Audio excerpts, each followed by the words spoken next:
नमस्कार, आप देख रहे हैं स्वराज एक्सप्रेस और आपके साथ मैं हूं एसपी त्रिपाठी।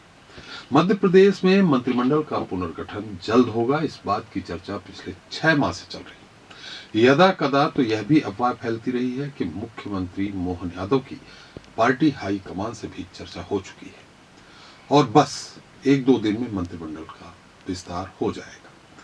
हालांकि यह चर्चा मोहन मंत्रिमंडल के गठन के दिन से ही चालू हो गई थी कि अगला विस्तार जल्द ही होगा, क्योंकि गठन के समय मंत्री के 4 पद रिक्त छोड़ दिए गए थे।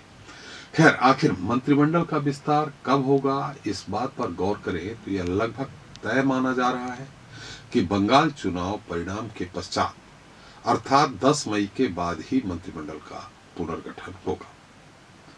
बहरहाल मंत्रिमंडल का गठन कब होगा, कब नहीं होगा, यह और बात है। लेकिन मंत्रिमंडल विस्तार की खबरों के बीच सिंधिया खेमे के माने जाने वाले तीनों मंत्रियों में ही आपसी खींचतान चल पड़ी है। यह चर्चा अब राजनीतिक गलियारों से निकलकर आम जन तक पहुंचने लगी है। ये तीनों मंत्री कौन है? शायद यह राजनीति का जो ककहरा भी न जानता हो वह भी यह बात समझ जाएगा कि वो तीनों मंत्री कौन है। आपको बता दें कि तीनों के राजनीतिक आका एक ही हैं, लेकिन पहले दिन से ही तीनों के बीच आपसी मतभेद जबरदस्त तरीके से रहा है। आखिर तीनों के बीच क्यों खींचतान चल रही है, तो आपको बता दें कि उसके मुख्य कारण है पूर्व मंत्री प्रभुराम चौधरी। दरअसल जब मंत्रिमंडल का गठन हो रहा था तब सिंधिया के कोटे से 4 मंत्री बनाए जाने की सहमति हुई, ऐसा राजनीतिक हलकों में चर्चा हो रही थी, जिसके अनुसार तीनों मंत्रियों के साथ प्रभुराम चौधरी का नाम भी शपथ लेने वालों की सूची में शामिल था। सही भी था। प्रभुराम चौधरी मंत्री पद की शपथ लेने की तैयारी भी कर चुके थे।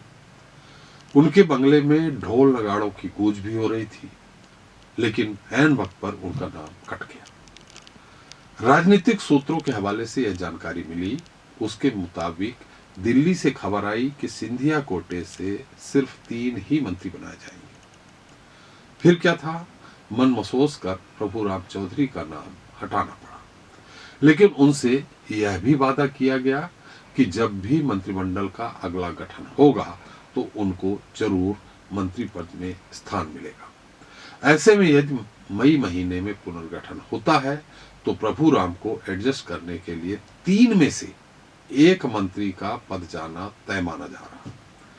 बस यही कारण है कि तीनों मंत्री अपनी अपनी सेटिंग बिठाने के लिए अभी से गुणा भाग करने लगे हैं, जिससे उनका मंत्री पद यथावत बना रहे। इसी राजनीतिक समीकरण के तहत एक मंत्री जी का तो कांग्रेस प्रेम ही फिर से जाग उठा है। जनाब ने कांग्रेस के एक बड़े नेता को पटा लिया है, जिससे दूसरे 2 मंत्रियों पर वह घपले घोटाले के आरोप लगवा सके।